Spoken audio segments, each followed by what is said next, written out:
Channel को subscribe करें, खबरों को लाइक और शेयर करें।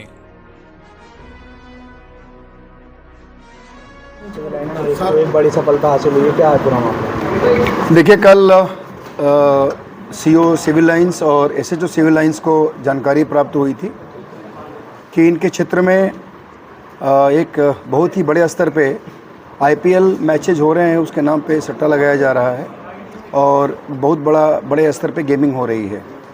इस सूचना पे तत्काल एक्ट करते हुए वहाँ दबिश दी गई सिविल लाइंस क्षेत्र में। यहाँ जो पीटीसी है, पीटीसी के सामने एक कौशल कपूर हैं, उनके घर में दबिश दी गई और वहाँ से 9 सटोरियों को गिरफ्तार किया गया। और इन सटोरियों में एक ऑर्गेनाइज तरीके से सभी लोग मिलकर और आईपीएल मैचेस के नाम पे कुछ सॉफ्टवेयर को यूज़ करते हुए ऑफलाइन और ऑनलाइन दोनों तरीक़ों से सट्टा करा रहे थे। इसमें इन लोगों के जो वहाँ पे 9 लोग गिरफ्तार हुए, उसमें मुख्य रूप से कौशल कपूर हैं, उसके बाद एक अभिनव हैं, सुशील हैं, विपुल हैं, मनोज अरोड़ा, धर्मेंद्र कुमार, रोहित गुप्ता, हेमंत कुमार और शहजादे सलीम, ये 9 लोग वहाँ मौके से अरेस्ट हुए हैं। जब इन लोगों से पूछताछ की गई और वहाँ पे जितने सारे गैजेट्स बरामद हुए उनको देखा गया, मोबाइल्स बरामद हुए थे उनको देखा गया, तो उसे स्पष्ट रूप से पता चला कि ये लोग बड़े बड़े जो सटोरिये हैं, बड़े बड़े जो बुकीज़ हैं, उनके संपर्क में हैं और उन लोगों से इन लोगों ने आईडी ले रखी है, लिंक ले रखी है और उसके बाद छोटे छोटे आईडी क्रिएट करके नीचे डाउन द लाइन ये लोग काफ़ी लोगों से उसमें पैसे लगवाते थे। उसका यूज़र आईडी क्रिएट करते थे और उनसे पैसे लगवाते थे। उसके बाद इसमें जो भी गेमिंग जो होता है, गेमिंग के हिसाब से उसमें अगर कोई हार रहा है तो उसके पैसे ले लेते थे और जो जीत जाता है उसके पैसे ये उनको वापस करते थे। ये बहुत ही स्ट्रैटेजिक तरीके से पहले छोटे छोटे अमाउंट लगवा के उनको जिताते थे और बाद में ये लोग उसको बड़े बड़े जब अमाउंट्स वो लगाता था उसके बाद वो उसको हराते थे। इस प्रकार से ये लोग ये गैम्बलिंग चला रहे थे। इनका काम काफ़ी दिनों से चल रहा था, जब से आईपीएल के मैचेस शुरू हुए लगभग 8-10 सालों से, उस समय से ये आईपीएल में सट्टा लगवा रहे थे और बड़े लंबे स्तर पे इन लोगों ने अपना कारोबार फैलाया हुआ है। काफ़ी इन लोगों ने इन कारोबारों से काफ़ी पैसा अर्जित किया है और काफ़ी धन संपत्ति भी अर्जित की है। इसमें हम लोगों ने इन लोगों के पोजीशन से जो बरामद किया उसमें कैश 1,46,000 रुपये, 10 स्मार्ट मोबाइल फ़ोन है, एक कीपैड मोबाइल फ़ोन है जिसको हम लोगों ने देखा, उसमें बहुत सारे रिकॉर्डिंग्स हैं हमारे पास, 10 एटीएम कार्ड्स हैं, कैलकुलेटर्स हैं, कुछ कागज़ के स्लिप्स थे जिस पर कुछ लिखे हुए थे, कुछ पैन कार्ड 8-10 पैन कार्ड बरामद हुए हैं, एक एलईडी सोनी का एलईडी बरामद हुआ है। वहाँ पे 2 असलहे भी बरामद हुए हैं, दोनों ही लाइसेंसी बरामद असलहे हैं, एक पिस्टल और एक रिवॉल्वर, उसके साथ कारतूस भी बरामद हुए हैं। 7 जिंदा 315 बोर और 9 जिंदा .45 बोर। 2 गाड़ियाँ बरामद हुई हैं, एक स्कॉर्पियो और एक क्रेटा कार। इसमें ये भी इन लोगों से पूछताछ करने से पता चला कि ये लोग इनका जो डील होता था जब रात में मैच के समय, उसके बाद जो पैसे थे उस पैसे को ये लोग मॉर्निंग में कलेक्ट कराते थे और इसमें ट्रस्ट एक दूसरे के ऊपर खूब रखते थे। इनका वीकली कलेक्शन भी होता था और डेली कलेक्शन भी होता था। तो इस प्रकार ये एक बहुत बड़ा एक रैकेट था और ये आईपीएल सट्टा के नाम पे, और इसमें अभी हमारी बहुत सारी छानबीन चल रही है।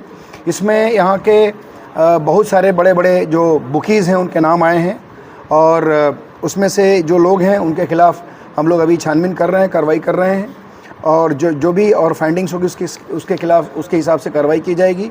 अभी हम लोग जो हमारे गैजेट्स बरामद हुए हैं उसकी हम जांच करा रहे हैं, फॉरेंसिक लैब से हमारी उसकी रिपोर्ट भी आएगी और उसमें बाकी जो अग्रिम वैधानिक कार्रवाई है, जो बाकी जो लोग बचे हुए हैं उनके संदर्भ में और जो ये हैं उनके संदर्भ में, इसमें हम लोग और भी कार्रवाई करेंगे और भी रिकवरी इंश्योर करेंगे। आईपीएल सट्टा ऑनलाइन करते थे, इनके संपर्क में कैसे आते थे खेलने वाले और क्या सोशल मीडिया प्लेटफॉर्मों का इस्तेमाल करते थे? देखिए, सोशल मीडिया प्लेटफॉर्म पे तो नहीं है, इनका अपना ग्रुप बना हुआ है, व्हाट्सएप ग्रुप बनाकर, और जानने वाले लोगों को ही उसमें इन्वॉल्व करते थे जो इनके कांटेक्ट में है। चूँकि ये लोग ज़्यादातर लोग लोकल के हैं तो लोकल के लोगों के साथ काफ़ी लोग जुड़े होते हैं और इस गैम्बलिंग के नाम पे लोगों को जोड़ करके और एक ग्रुप बना करके उसके साथ ये करते थे। बेसिकली इसमें जितने लोग अरेस्ट हुए हैं इसमें से ये कौशल कपूर और बाकी विपुल ये लोग डायरेक्ट करते थे। इसके अतिरिक्त जो ये लोग हैं सभी लोग उसमें पैसा लगाते थे और ज़्यादातर समय ये IPL के पूरे सीज़न में एक ही जो कौशल कपूर का घर था वहीं पर बैठ के ऑपरेट करते थे। इनका कॉन्टैक्ट बड़े बड़े बुकीज से भी है जिनके नाम अभी हमारे सामने आए हैं और जैसे जैसे उनके नाम से के रिकवरी होंगी उनके नाम प्रकाश में आएंगे, उनके खिलाफ एविडेंस आएंगे, उनके नाम भी आप लोगों को बताया जाएगा, अपडेट किया जाएगा। सर वो बुकी जो है वो यहीं के या बाहर के हैं? ज़्यादातर लोग यहाँ के हैं, ज़्यादातर लोग मुरादाबाद के रहने वाले हैं। बाकी कुछ अन्य बुकीज भी हैं जो आउटसाइड के हैं। और मैं आपको बता दूँ ये जो चेन है उस चेन में जो यहाँ के बुकीज़ हैं, इम्पॉर्टेंट बुकीज़ हैं, उनसे उनका कनेक्शन आगे है, फिर उनका भी आगे है और ये सॉफ्टवेयर के माध्यम से उसमें आईडी और पासवर्ड बनाते थे और उस पासवर्ड्स के नीचे से तक लोगों को खिलाते थे। तो एक बहुत बड़ा चेन है, ये ऑर्गेनाइज क्राइम है और काफ़ी लोग ऑर्गेनाइज तरीके से, सिस्टमेटिक तरीके से इस IPL के सट्टे को अंजाम दे रहे थे। जिस प्रकार से लॉगिन आईडी और पासवर्ड प्राप्त किया गया था सर सॉफ्टवेयर से, वो सॉफ्टवेयर किस प्रकार का देखिए, एक सॉफ्टवेयर जिसका हम लोगों ने अभी देखा है वो GO सॉफ्टवेयर है। हालांकि सॉफ्टवेयर काफ़ी तमाम मार्केट में है, लेकिन उस GO सॉफ्टवेयर का लॉगिन और पासवर्ड प्राप्त करके उसको फिर गैम्बलिंग के रूप में आईडी और पासवर्ड बना के डाउन द लाइन यूज़ करते थे। पूर्व में आपराधिक इतिहास इसमें एक व्यक्ति के खिलाफ आपराधिक इतिहास है और बाकी अभी हम छानबीन कर रहे हैं। सर इसके अलावा क्या करते थे सर ये IPL? देखिए, इसमें एक व्यक्ति के बारे में और भी कुछ जानकारी हुई है कि इसमें MCX जो होता है जिसमें प्रोडक्ट्स के नाम पे कुछ सट्टा उट्टा लगाया जाता है, उस गैम्बलिंग किया जाता है, उसका भी पता चला है। और उसमें ये पता चला है कि ये लोग कैश का ट्रांजैक्शन भी कुछ व्यक्तियों के द्वारा काफ़ी मात्रा में, यानी लाखों लाख में कैश का भी ट्रांजैक्शन MCX के पैसे का किया करते थे। तो ये इसका भी पता चला है। सर लोग बिजनेस करते थे या फिर कुछ और? देखिए, अभी प्रोफाइल हम लोग चेक कर रहे हैं, लेकिन इनका अभी कुछ अपना कुछ बिजनेस भी है जिसकी जानकारी प्राप्त की जा रही है। कुछ लोग जॉब में भी हैं। Thank you.